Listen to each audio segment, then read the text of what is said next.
Hello, good morning class. आज हम लोग क्लास इंटर में बीटी फसलों के बारे में पढ़ेंगे। तो जो इसके प्रीवियस लेक्चर थे उसमें हम लोगों ने जीन चिकित्सा के बारे में पढ़ा था, ठीक है।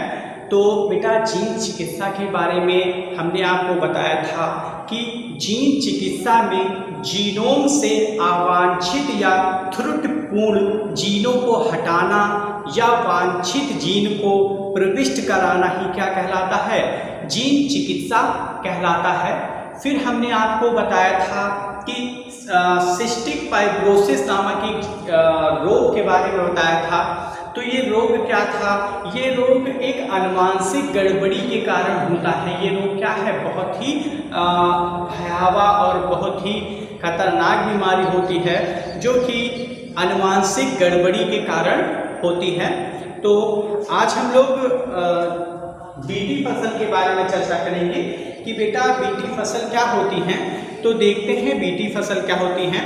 तो सर्वप्रथम आप ये जान लें कि जो बीटी फसल होती हैं ये वे फसल होती हैं जो कीट प्रतिरोधी होती हैं, ठीक है। आप फर्स्ट ऑफ ऑल ये जानें कि बीटी फसल वे फसल होती हैं जो कि कीट प्रतिरोधी होती हैं, ठीक। और ये फसल क्या प्राकृतिक नहीं होती हैं, ये प्राकृतिक फसल नहीं होती है। इसको हम लोग क्या बनाते हैं, ठीक है। इसको हम लोग बनाते हैं।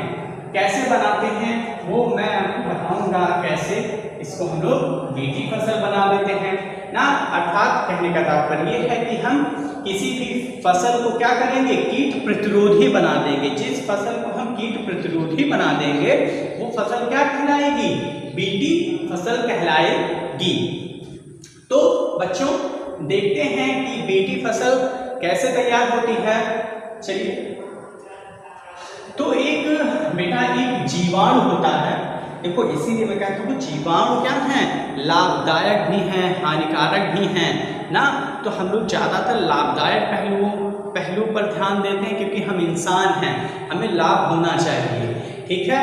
पर हानिकारक भी ध्यान देना पड़ेगा क्योंकि अगर हम हानिकारक उसके फैक्टर पे ध्यान नहीं देंगे तो हम लोगों को क्या करेगा? बैक्टीरिया बीमार भी कर देगा। तो दोनों चीज़ देखनी चाहिए। पर हम लोग होशियार ज़्यादा हैं, हम लोग एक ही चीज़ को देखते हैं। पर चलिए क्या बात, कोई मतलब नहीं, देख लेते हैं। तो बेटा बीटी फसलें कैसे तैयार होती हैं? तो बैसिलस thuringiensis नामक एक जीवाणु होता है, ठीक। एक जीवाणु होता है जिसमें क्या पाया जाता है? जिसमें टॉक्सिन पाया जाता है, ठीक। बेटा क्या पाया जाता है? टॉक्सिन पाया जाता है, टॉक्सिन, ठीक है। जिसमें क्या पाया जाता है? टॉक्सिन पाया जाता है। टॉक्सिन मीन्स क्या होता है बेटा? टॉक्सिन मीन्स होता है जहर। क्या होता है? टॉक्सिन मीन्स जहर होता है, ठीक है। मतलब बैसिलस thuringiensis नामक एक जीवाणु होता है जिसमें टॉक्सिन पाया जाता है, ठीक। अब हम लोग क्या करते हैं? इस टॉक्सिन को, ठीक है, या बैसिलस thuringiensis नामक जीवाणु को क्या करेंगे? हम लोग फसलों में समाहित कर देंगे। फसलों में इसको क्या करेंगे? फसल में क्या करेंगे? प्रवेश दिला देंगे। प्रवेश, ठीक है। प्रवेश क्या करेंगे? दिला देंगे,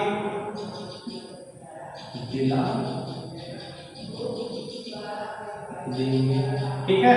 इसको क्या करेंगे? हम लोग प्रवेश दिला देंगे, ठीक है। तो ये जो टॉक्सिन है इसको हम लोग क्या करेंगे? कीट प्रतिरोधी का ये क्या करता है? कार्य करता है ये टॉक्सिन। फिर इसे क्या करेंगे? बीटी फसलों में समाहित करा दिया जाता है जिससे वह फसल क्या हो जाती है? कीट प्रतिरोधी हो जाती है, ठीक है। क्या हो जाती है? वह फसल कीट प्रतिरोधी हो जाती है। क्योंकि बीटी फसल जीन की उपस्थिति के कारण, क्योंकि बीटी फसल जीन की उपस्थिति के कारण फसल के पौधों में बीटी टॉक्सिन क्या होता है? बनने लगता है। पुनः एक बार, क्योंकि जब हम इसे प्रवेश कराते हैं तब, क्योंकि बीटी फसल जीन की उपस्थिति के कारण फसल के पौधों में बीटी टॉक्सिन बनने लगता है और जब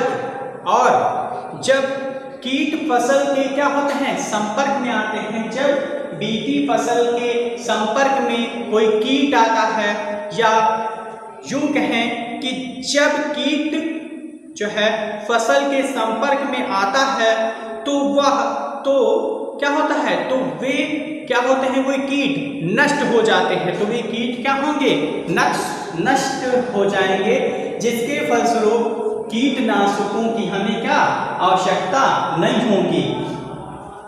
ठीक है, तो अगर ऐसे सिंपल कोई फसल है तो क्या करते हैं, इसमें बहुत सारी दवाइयाँ इत्यादि क्या है डालनी पड़ती हैं, जिससे हम लोगों को बहुत सारे ढेर सारे क्या होते हैं खर्चों का वहन करना पड़ता है, बहुत ढेर सारे खर्चे हम लोगों को करने पड़ते हैं फसल को सुरक्षित रखने में। मगर जो बीटी फसल है उनमें कीटनाशक वाली दवा बिल्कुल नहीं पड़ेगी, क्योंकि वो ऑलरेडी क्या होती हैं कीट प्रतिरोधी होती हैं, अर्थात कीटों से लड़ने की उनमें क्या होती है क्वालिटी होती है।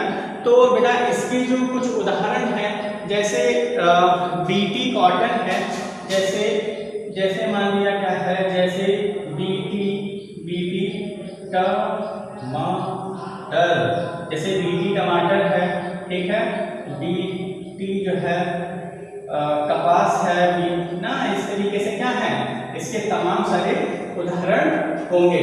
तो ओवरऑल आप लोग ये समझ गए कि बीटी फसलें क्या हैं। तो पुनः एक बार फिर से बता दे रहा हूँ कि बीटी फसल होती हैं जो कीट प्रतिरोधी होती हैं।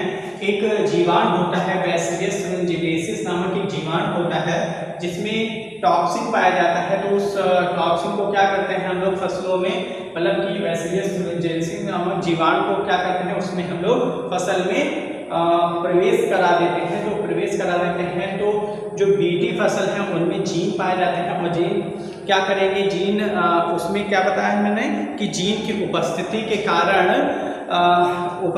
कारण फसल के जो पौधों में बीटी टॉक्सिन बनने लगता है, और जब कोई कीट इनके संपर्क में आता है तो क्या हो जाता है, जैसे संपर्क में आएगा वो खुद ब खुद क्या हो जाएगा, नष्ट हो जाएगा, जिससे कि हम लोगों को कीटनाशक दवाइयाँ नहीं डालनी पड़ेंगी। तो इसमें जो है कई सारी फसल तैयार की है वैज्ञानिकों ने, जैसे बीटी कॉटन, बीटी बैगन, बीटी मक्का, बीटी भिंडी, बीटी टमाटर। ठीक है, तो अच्छा इससे हम लोग ये भी समझ गए जो बीटी लिखा है तो बी फॉर बैसिलस और thuringiensis, टी फॉर ओके ये होगा। तो मैं आशा करता हूँ ये चीज आपको समझ में आई होगी। ठीक है,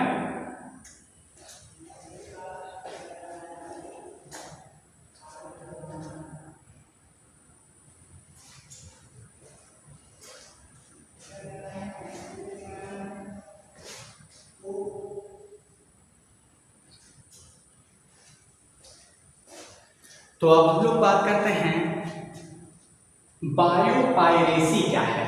ठीक है, तो अब हम लोग बात करते हैं बायोपायरेसी क्या है।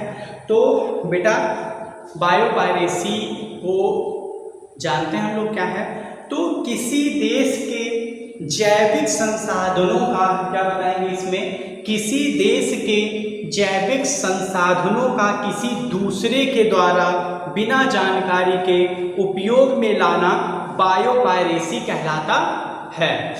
ठीक है, तो बायोपायरेसी क्या है, इसमें हम लोग क्या बताएंगे, किसी देश के जैविक संसाधनों का किसी दूसरे देश के द्वारा बिना जानकारी के उपयोग में लाना बायोपायरेसी कहलाता है।